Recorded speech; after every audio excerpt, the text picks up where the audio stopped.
I call the honourable member for Melbourne. Thank you, Deputy Speaker. We're here debating this bill because the government won't agree with the amendments passed in the Senate when the provisions in this bill last came before it, because the Senate said, we'll pass your bill, but we want some changes. And the Senate said, we want kids out of detention. And it passed amendments to the bill to say, get kids out of detention. We want to have, said the Senate, mandatory reporting of abuse. Mandatory reporting of abuse that happens in detention. And the Senate said all child abuse and other assaults witnessed in detention centres must be reported to the relevant independent authorities. Failure to do so should be a criminal offence, and currently departmental staff are required to report abuse only to the department. So the Senate said, let's have applying in our detention centres some of the similar kinds of laws that we have applying here on the mainland, where if you see abuse, it's a requirement to report it. The Senate also said, when this bill or a version of this bill last came before it, let the media into the detention centres to see what's going on. If the government says this is being done in our name and we are funding it, including in other countries, then let's at least be able to test the government when they say everything is fine in these detention centres. When the government says we are running them to the best of our ability but we hear report after report of abuse and of rape, let's let the media go in and shine a bit of sunlight into these places so that we know what is being done in the Australian people's name and with the Australian people's money. That's what the Senate said when this bill was last bowled up to it. And the Senate said, let's also reverse and remove these provisions that make it a criminal offence for people like doctors to speak up when they see abuse happening. Because doctors, as well as many other officials, but doctors in particular and health professionals, they're there to make sure people are healthy. And they've taken oaths.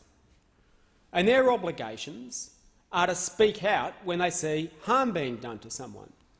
And what's this government's response to that? It's not to stop doing the harm, it's to silence the doctor and to say we will jail you for a couple of years if you speak out when you see a child being abused. So there was, the last time this proposal was brought before this place, the Senate said, well, we want some changes. And so what does the government do? Faced with that, what does the government do? Government could come back and say, well, let's debate those changes. The government, heaven forbid, could even agree and say, yes, we will make it illegal to put children in detention.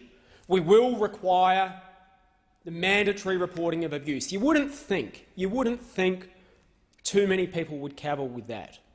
You wouldn't think too many people, even in the government, would have a problem with saying that when someone sees abuse taking place that's been done in a centre run by Australian money, that you have to report it, that you have to report it to the relevant independent authorities. But the government can't even bring itself to that. So what does it do? It goes away, it parks that bill with the Senate amendments and comes back and cuts out the bits of the bill that it likes and reintroduces this bill. And then comes in here and talks about events that happen in the last 3 or 4 days to justify this bill that's obviously been sitting there for some time. The government comes back and says, no, what we want is just the bits of it we like. We want to continue to be able to run the race to the bottom on refugees. We want in this bill to give the minister broader power to effectively target non-citizens and to be able to cancel their visas when at the moment there are provisions that allow the minister to cancel the visas and they're sometimes exercised. But the minister has to be satisfied that the person is a significant risk of engaging in some of the conduct that people in Australia would find objectionable. Now, you only need to reasonably suspect it whether or not they've been convicted of any conduct of the kind that's objectionable. So the minister just has to reasonably suspect something. And we will see removal, again, or restriction of appeal rights. And so you have the minister coming back and saying, well, I hear the parliament say to me you'd like kids out of detention. I hear the parliament say to me you'd like the media in detention centres. I hear the parliament say to me you'd like us to mandatorily report child abuse. Forget about that. I just want the powers. I just want the powers to be able to beat up on people who come here seeking our help. That's what I want. And shamefully, in an election year, Labor signs up to it again. Labor signs up to it and says every time the government comes in and says, can we beat up on refugees a bit more, Labor says, well, how much of a blank cheque do you want? Let's walk hand in hand down the aisle towards the election to make sure that this is another election, yet again, where instead of putting forward positive visions for the Australian people, where instead of the election being about reaching for the stars, we're going to engage in a race to the bottom again. And how can we help you? How can we help you so that we in the Labor Party can be a small target, quote unquote, on refugees? Well, as long as you tell us that a piece of legislation has a national security imperative, we'll sign up to it. And we saw that, not just on this, we saw it with metadata. We saw it with metadata. Anything that the government wants, Labor was prepared to sign up to it. And now we're seeing it again on refugees. And we see it when the minister comes in to this place and defends the treatment of baby Asher and the treatment of children who are now here in Australia, some of them going to Australian schools, who the minister still will not give some basic security to, that they're going to be allowed to stay here. What do we hear from the so-called opposition? Not a peep. Not a peep. And so it's left to the Greens again to be the real opposition on the issues that matter. And when it comes to the question of immigration, I think everyone understands it's a complicated issue, and everyone understands that we should do everything we possibly can to ensure that people don't die at sea. Of course we should. You will not find a member of this place who disagrees with that. The question is, are we really the kind of country who can't come up with a better way of doing it other than to sanction child abuse? Because that's what detention is. And not only are we sanctioning it under the government and the Labor approach, with this bill and the government's refusal to accept Senate amendments, we're not only sanctioning child abuse in detention centres, but we're sanctioning the non-reporting of it. We're saying we will not make it mandatory for someone who comes in contact with a child who may have been abused. We will not make it mandatory for them to even report it to the independent authorities. Now, can you imagine if that happened here on mainland? Can you imagine if that happened with one of our kids? Can you imagine any instance in which a government or a political party here on the mainland, with someone living in our community, with a citizen, would sanction the idea that a professional doesn't have to report abuse when they see it? Of course not. Of course not. We would all find that reprehensible. And yet, with this bill, we're sanctioning it happening offshore. And there is yet to have been one argument put forward as to why we should not allow the media in. Now, why not? Why not let the media in to detention centres to see what is going on? A bit of oversight. Obviously, they're not going to be there all the time. But why not allow them to see what is being done in our name? Because these aren't prisons. These aren't prisons in the legal sense. They're prisons in a practical sense, but they're not prisons. The people in there haven't committed a crime.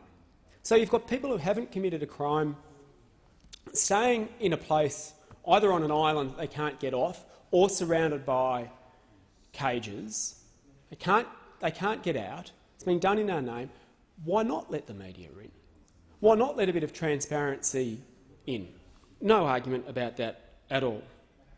And what can possibly be the reason for the government continuing to allow it to be the case that doctors and health professionals, after everything we've heard about baby Asher, how is How is it the government still says it's all right that those people face a jail term? No answers from any of that. No answers from any of that. Just a request for more powers, and the Labor Party is all too happy to countersign it. So what could we be arguing? What could we be arguing instead? Well, we could be doing a number of things. We could recognise that this country used to do things differently. This country used to do things differently. You look back to the era of Malcolm Fraser, where we had a regional solution, where we said people who need processing are going to find somewhere to be processed. Maybe it'll be Australia, maybe it'll be a different country, but we'll strike an arrangement with others who can take them in. And do you know what? It stopped the boats. It stopped the boats, and it ended mandatory detention in the form that we know it now. So, yes, people were held for a while, and then they were processed, but then they were settled. Then they were settled. Because the government then looked at people who were fleeing and risking their lives at sea and risking the lives of them and their families and says there has to be a better way. We have to be able to take some of these people in and diminish the risk that people will die at sea. And they did it in a way that did not involve locking people up indefinitely. They did it in a way that did not involve locking kids up until they break. And that's what we can do again. And that's what we should be debating. If you're going to bring a migration bill, listen to what the Senate has told you and ask the question, how can we do it differently this time? And what could we do? What could we do? Well, we hear a lot about the people smugglers business model and that we need to break it. And people smugglers are again referred to in this legislation. Well, I'll tell you one thing, Deputy Speaker, the people smugglers business model is built on desperation. There are thousands of people in camps in our region, in Indonesia, in Malaysia. Many of them have been determined already to have been refugees.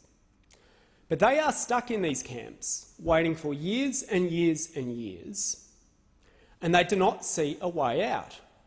It's not surprising because, despite there being thousands of people in the camps, Australia, some years, only took a couple of dozen of them. And so they're stuck there. They're stuck there, and along comes someone and says, tell you what, if you give me a bit of money, I'll hop you on a boat and take you to Australia. And because they've been waiting there so long and they don't see a way out, many of them do it. So what do you do in that situation? Well, one of the things we could do is immediately start taking a couple of thousand from those camps, well within our existing intake, refugee intake, bring them here, and that sends a signal to people in those camps that Australia is taking people again. And maybe if I wait my turn, I don't need to get on a boat. If I wait my turn, maybe Australia will take me too, or if not Australia, somewhere else. So let's immediately take some from the region.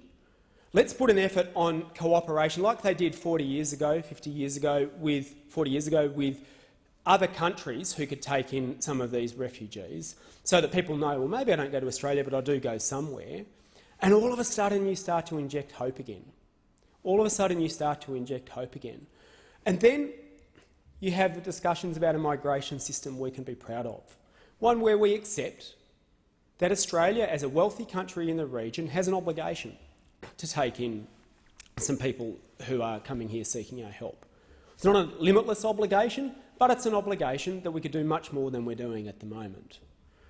And then when people see Australia's taking people and other countries are taking people, the incentive to get on boats is reduced. That's what everyone who works in this field and has experience with these people will tell you.